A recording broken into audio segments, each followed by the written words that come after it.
The entire crowd chanted at the end of the ceremony, "Silvered moon, mighty huntress of the dark, hear us, Artemis!" And then it was done.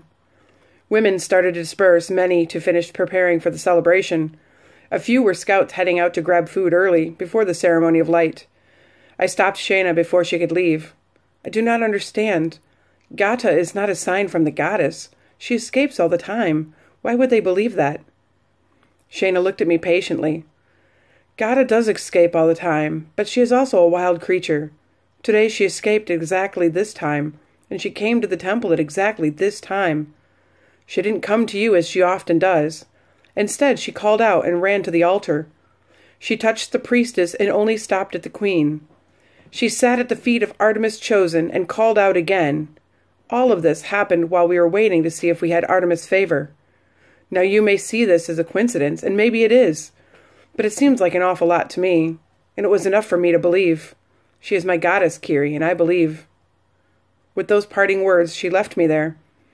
I was confused and somewhat in a daze. The dried blood on my forehead was starting to itch, and I had to go find Gata.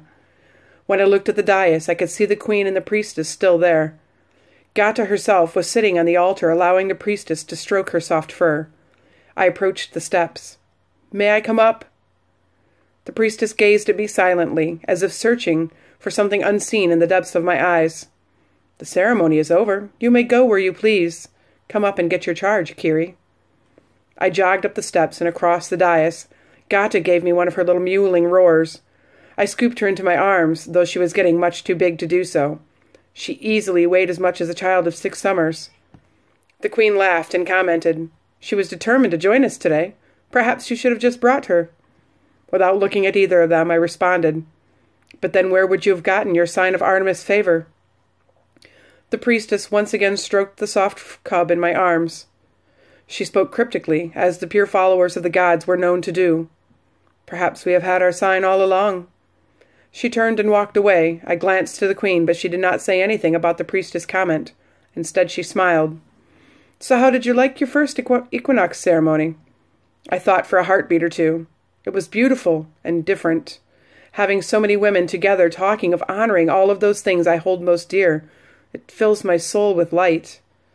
But I confess that I am no follower of Artemis, nor am I such for any of the gods. I just do not hold beliefs like that in my heart. She lightly ran her finger along the mark on my forehead. "And yet you walk in Artemis' footsteps." I shivered at her touch and closed my eyes. Perhaps I have simply led a sheltered life, and now I am merely waiting. She withdrew the finger. "And what are you waiting for, Kiri?" Before I could guard my answer, I started to speak. "I think maybe I've been waiting for—" I never got to finish because Basha suddenly entered the cave and called out, "My queen, you are needed to prepare for the ceremony of light." Ori sighed. "I'll be there in a few candle drops, Basha. Please make sure the witnesses are ready." "Yes, my queen." She once again left the temple, and Ori turned back to me. "Now, you were saying?" When the regent left, my bravery went with her. I could not finish what I had previously started to say. It was nothing, my queen." I cast my eyes downward and felt as though I disappointed her. The woman who so dominated my thoughts reached across and lifted my chin until I could once again see into those hypnotizing green eyes. "It's Ori, please." I smiled back at her shyly. I liked Ori much better than the queen. "Okay, Ori. Well, maybe we can discuss philosophy and reasons some other time?" She gave me a warm smile. I think that I would like that, perhaps over a nice bowl of rabbit stew. Shayna was right. Ori's eyes actually twinkled at the mention of food. That would be great. "Okay, then. Now I really have to go or my regent will have some sort of fit." I laughed, which made her pause for a heartbeat. Then she turned, and with a forward flip off the dais, she jogged out of the temple. I set Gata down. My back threatened to give way from her weight, and replayed the queen's flip from the dais a few times in my head. And that moment I had found my goddess, and it was not Artemis.